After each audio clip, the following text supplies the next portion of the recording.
what all of my workshops will be about. Anything I offer, any wellness workshop will have the labyrinth as the tool of facilitation.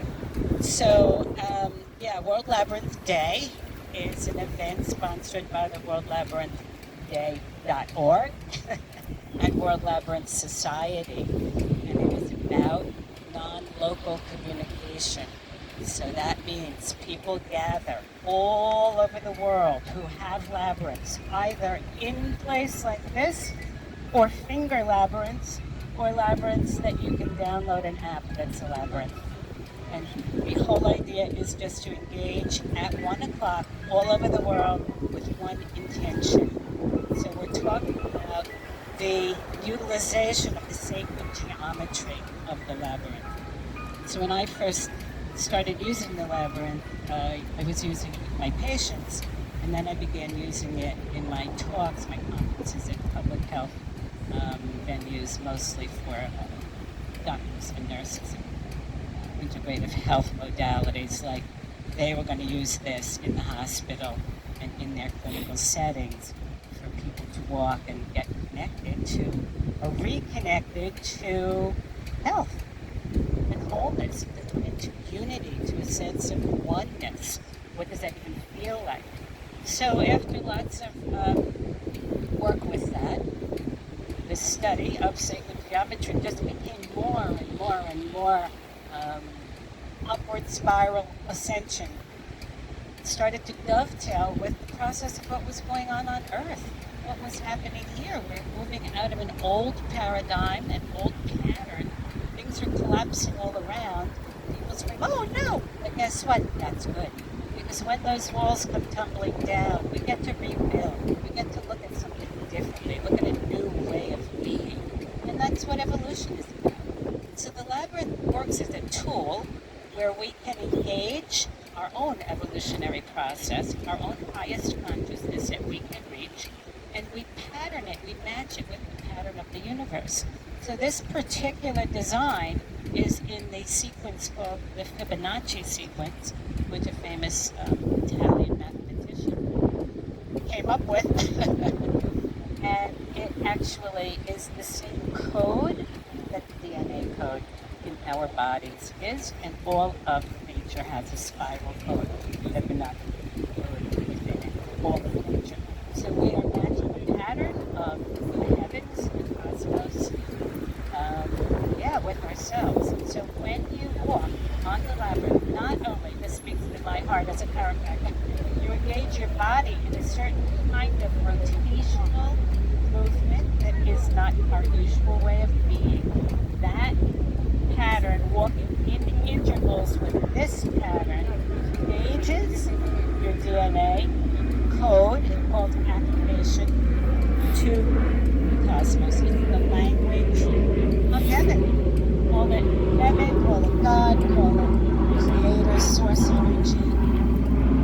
It's the language of love. So that's what the labyrinth is all about. I fell in love with the labyrinth, and I'm still in love. I didn't get divorced, nothing. Still like her, and always revealed all the time, more and more and more. So we're going to use that at any other events, but for today we're going to use that as we engage with everybody else who's walking with that same intention.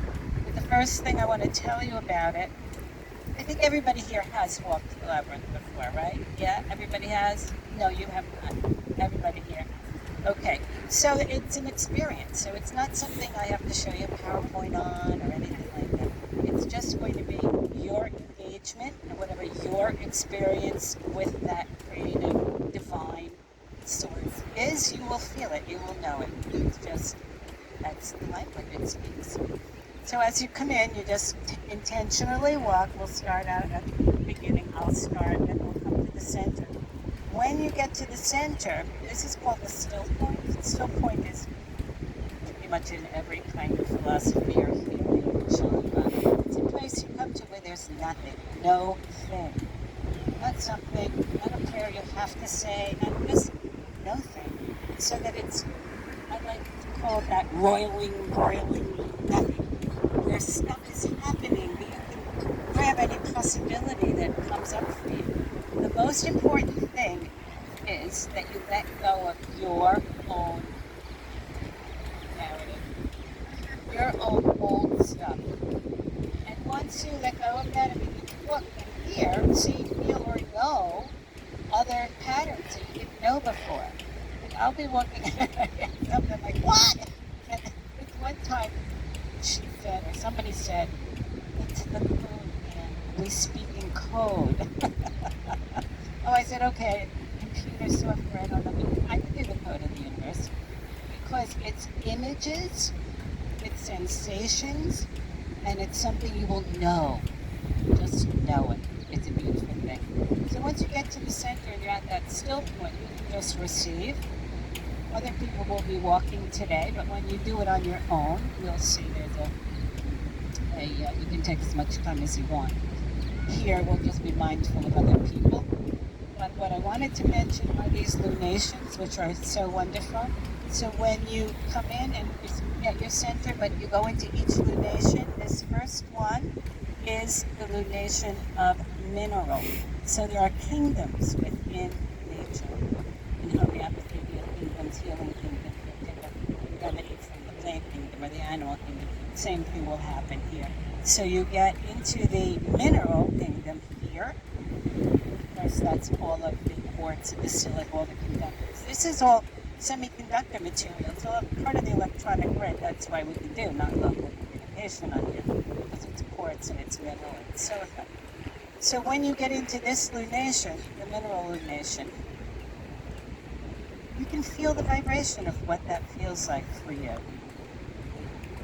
I use it in healing workshops because it might resonate with you, something that is a remedy you need. But that's for another workshop. Just know that when you go into it, mineral, you can call that in. This one here is plant and vegetable.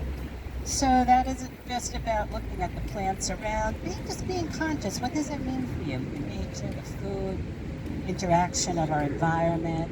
Well, that's what this one is about, vegetable. This one is about the animal kingdom. And so you can use your imagination also, what that brings up for you, how you resonate with that. You need to play more with it. You need some information about that for yourself. As we get into a workshop on just that, you can use your body as a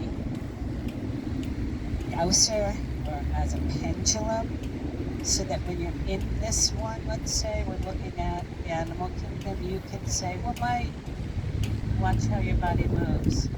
You set that forward, backward, you can ask questions about it and use your body as a pendulum. So that's another whole thing. This one here is about humans, relationships, that trickiest part of being human. So what's happening there, how I'm feeling about that, is that part of my disquiet, my dysregulation? And you can ask any questions you want. Just be present for the answer. The whole key is being present. No this, no tomorrow, no yesterday, none of it. Just being present. That's where the magic happens. It's not that easy, but that's one of the intentions we set. This one is the angelic kingdom, all hierarchy of angels. I love them. And this is that for that. This one is mystery. So guess what? Life is a mystery, and that's a good thing, because we don't have to know what happens next. We're not supposed to know what happens next. We're supposed to dwell in the mystery. And that's a beautiful and really exciting thing. So all of these are in-depth, and you can spend lots of time on each of them, but I just want you to know what the configuration of the labyrinth represents. What time is it now? Okay, so we're going to set our intention. So we're going to start over here. Come on by me. The intention we're going to start is to first ground ourselves. Just imagine that you know the grounding cord from your first chakra all the way into the earth. You also know that you are allowing the chakras, the vortexes in your feet to connect to the earth, so you're grounded.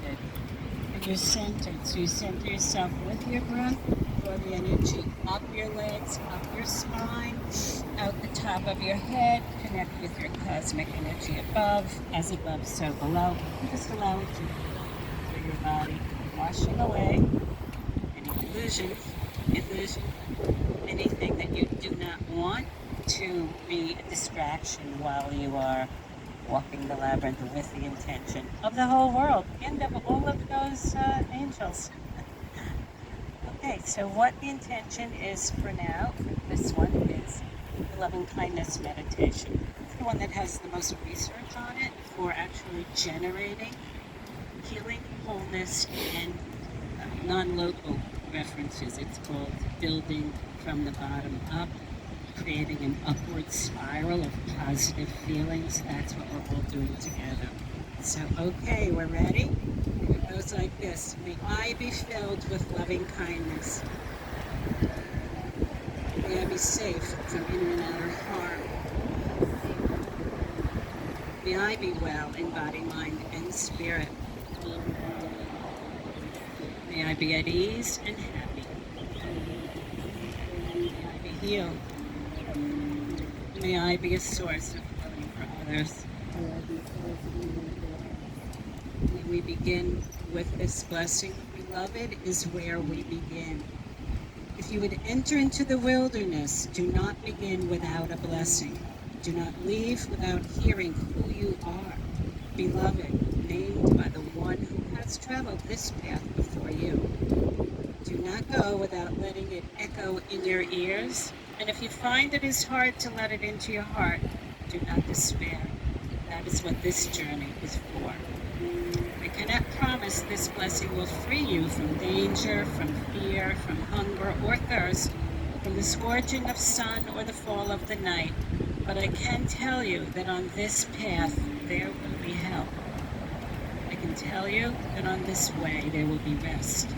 I can tell you that you will know the strange graces that come to our aid only on a road such as this, that fly to meet us bearing comfort and strength, that come alongside us for no other cause than to lean themselves toward our ear, and with their curious insistence whisper our name, beloved, beloved, beloved.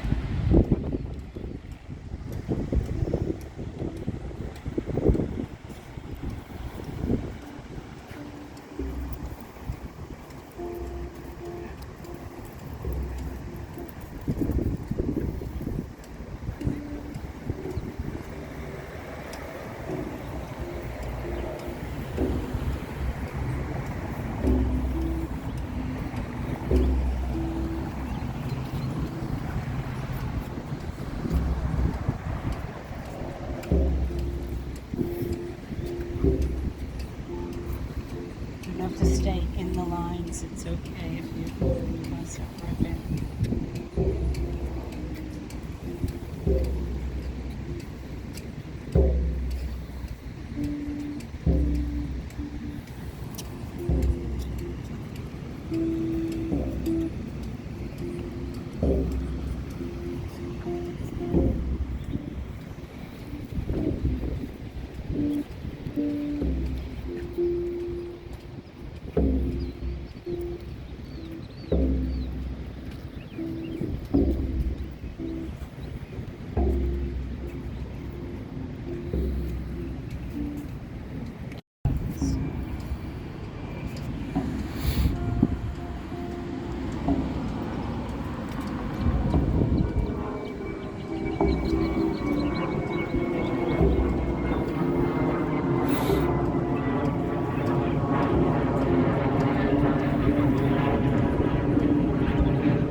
So we're so thankful for our drummer, Patrick Habib, for maintaining that rhythm.